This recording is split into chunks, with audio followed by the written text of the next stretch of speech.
Shut up, Heather. Yeah, Heather, shut up. Heather. Only I can tell Heather to shut up. Hey guys, it's Kristen, and today we are talking about the Heathers Reboot TV show. So a couple of months ago, I had done a review of the pilot that was released early by Paramount Network. Since then, the show was pushed back following Parkland. Then it was canceled. And then when I was at New York Comic Con, I found this Heathers bus and learned that the show was actually going to be airing in a 5-night bingeable special for Halloween. The show is also available on the Paramount Network's website right now, so I decided to binge watch the whole show and tell you what I think about it. As with basically all of my videos, there will be spoilers, so you have been warned. The first thing that I think is important to note is that in order to get this show to air on TV, they did have to cut it up a bit. They had to do some editing. In particular, I know they had to cut out the last episode completely because it was too controversial, so this is actually a 9-episode season. We'll get into more of this as we go along, but I think because of this, the show does come off a little bit choppy occasionally, or like you might be missing something. I think that could have to do with the cuts that were made. So I've already reviewed the first episode on its own. If you want to go check out that video, I'll leave a link.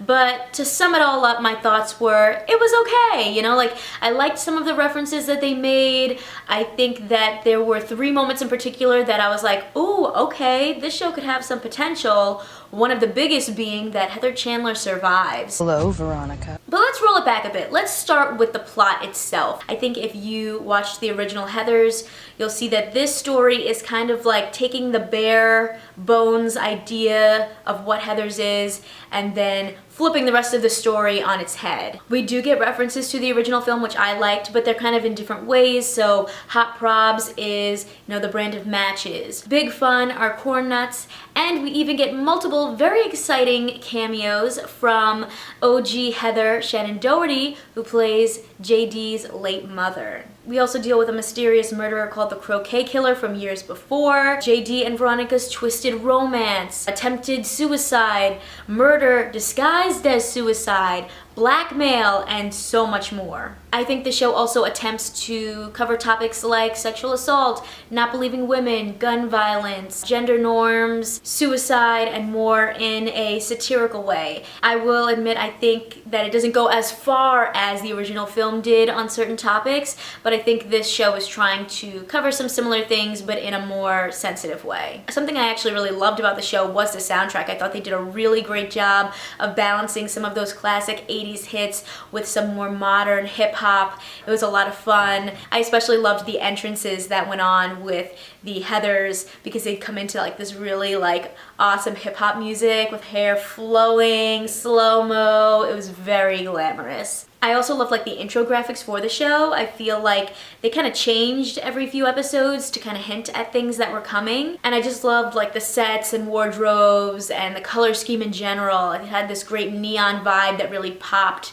I really am drawn to that kind of color scheme. So following the first episode, we get to see Heather Chandler make her triumphant debut back into the limelight after everyone thought that she was dead. So now Heather Chandler, realizing how popular she's become, decides to become the face of suicide. She keeps it on the DL that JD and Veronica attempted to kill her and kind of is blackmailing them. And now she's just riding this wave of like supreme popularity. But on the other side of that, Heather McNamara has been dealing with a lot of bullying and rejection, and she ultimately decides to end her own life. As the story goes on, we're following Veronica and the Heathers as they go through this like twisted journey through high school. Suicide is happening left and right. Some of it's not even suicide, it's murder. And there's just a lot of drama and chaos going on. Now let's get into this group of friends of Veronica and the Heathers in general. I gotta say, I didn't believe their friendship. There was nothing about them that screamed like best friends. They seemed like they just barely tolerated each other. And the remaining 2 Heathers themselves just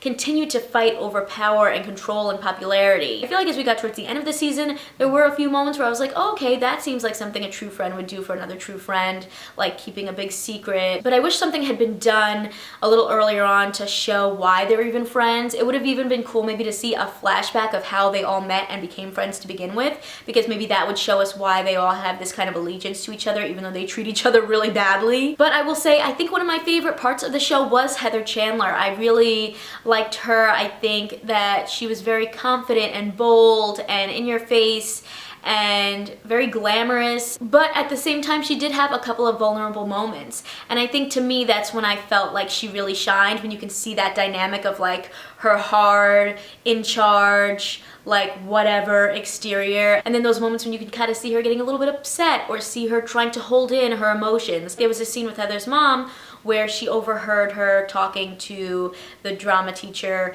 about how, you know, basically she thinks that Heather sucks and that people are just trying to be nice to her because she's overweight and, you know, trying to make her feel better about herself. And you could tell that really affected Heather, and I thought that was a really genuine moment that we got to see. There was another scene like that that I really enjoyed when she went and hung out with Brianna, aka Trailer Parker, and she was just really trying to be a better person, be a nicer person, and I appreciated seeing that dynamic of her kind of struggling to be good. But yeah, overall I do feel like the relationship seemed a bit forced. Even Veronica and JD. There was actually a moment at the beginning of the season where I feel like JD was kind of gone for a while and I was like, oh, like where'd this guy go? Isn't he like a big part of the show?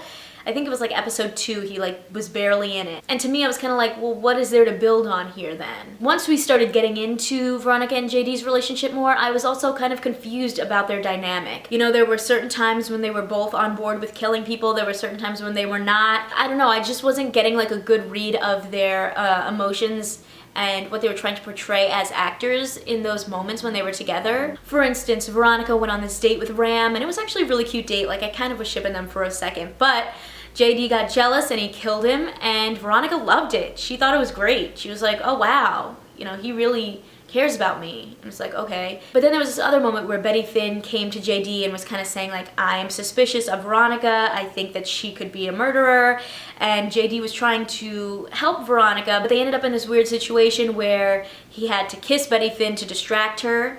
And Veronica saw it, and then she went off the deep end. This completely shocked me because that is so different than the movie. You know, Veronica in the movie, she was kind of going along with JD's stuff, but she also was kind of like, all right, let's not do this anymore. Like, calm down. But in this show, Veronica is just as dangerous as JD, maybe even more so. You know, everyone sees her as this sweet, innocent blonde girl, but she really goes off the deep end over this betrayal by JD. She crashes a car with him in it. She secretly blackmails him. She lights his car on fire. She gets him put in a psychiatric hold for several days.